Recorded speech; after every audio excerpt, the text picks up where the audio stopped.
All right, you guys. So this is the update to the couple that claimed that their tenants, Caitlin Poore and Kathleen Kennedy, sabotaged their two-story home by damaging the toilet pipes and flooding the property just a week into their lease before vanishing without notice. The couple has taken legal action. Also, they did file a complaint in Guilford County Superior Court, and they also have a lawsuit accusing them of breach of contract, intentional property damage, trespassing, and emotional distress.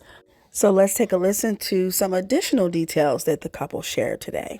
Welcome to Season 1, Episode 2 of Nightmare Tenants, featuring Kathleen Kennedy and Caitlin Poore, who basically turned our rental property into a swimming pool. So here are the latest updates. The story has basically blown up on social media with over 3 million views on TikTok and gaining traction on multiple news stations, including WXII 12. Good evening, everyone. First tonight in 12 investigates a troubling sight in the Triad, a Greensboro house gushing water at every corner. WFMY News 2. WFMY News 2's Manning Franks found out why things soured and the drastic steps taken. You've likely heard stories of nightmare tenants. They checked all of the boxes, they had a good credit score, they had good jobs. But for the Morgans, that nightmare became a reality. And ABC 45. All of this situation started with two tenants. We had a feeling that it wasn't going to be a pretty sight. And so as we were on the way, we just said we were going to prepare for the worst. And in early February, Ainsley and Hallie Morgan say the worst began. It has even reached national attention in People magazine.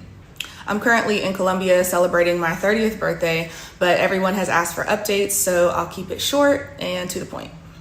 A lawsuit has officially been filed, and I'm being represented by attorney Jason Keith at NextGen Law Firm.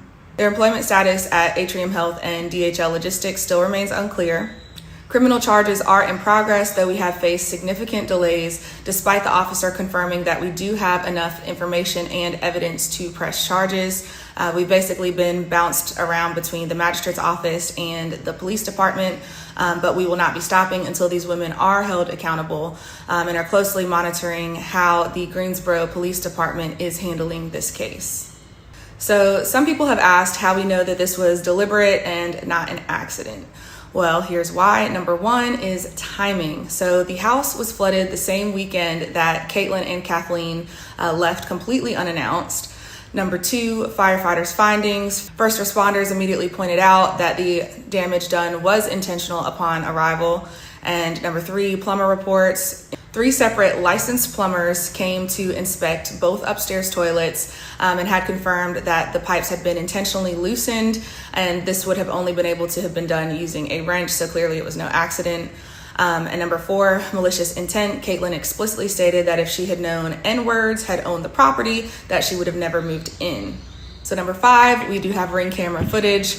We have video evidence basically showing who entered and exited the property, including the days and times where they moved out. They were the last people in the property. No one else had access to the property or keys in general. Additional evidence has been submitted to our attorneys as well as police. So what is their response? If you've been waiting on their side of the story or to hear why they did it, according to ABC News, they claim that they did not do it. However, the real contradiction lies in their own police report, where they falsely claimed that I threatened to flood my own house during a phone call with them, a statement that also directly contradicts their own recorded phone call to police, in which they claim that I threatened her life. So I'm not sure which story they're going with, but there they are. That accusation is not only false, but also impossible, being that the only time I ever spoke to them was after the flood happened, when I called to question them about what had occurred. So before this incident, all communication had been between them and my husband directly. Their statements simply do not add up. And for transparency, here is their exact statement to ABC 45 News, typos included. We deny all the allegations made against us and are appalled and the lies being spread. At this time, we do not intend to make further statements to the media. Since this matter is now in litigation, we will defend ourselves in court. We urge people not to jump to conclusion based on one side of the story that's been told online. We have given all our evidence to our attorneys. Hurting someone verbally, hurting their property, or hurting them in any other way is not something we would ever do. Those things never fix anything. They just spread more misery. There is enough misery in the world. We try to spread kindness, compassion, and understanding. So not only was our home destroyed, but also our neighbor's home was destroyed. And the videos that you're looking at here are from their home, and they too are planning on pressing charges. So in terms of what's next for us, we want to be clear that we are not stopping until these individuals are held accountable. The delays in pressing charges have been frustrating, but we will not be ignored. We deeply appreciate all of the outpouring of support, and we'll continue to keep you updated as this case progresses. And thank you all for standing with us, and we look forward to episode 3.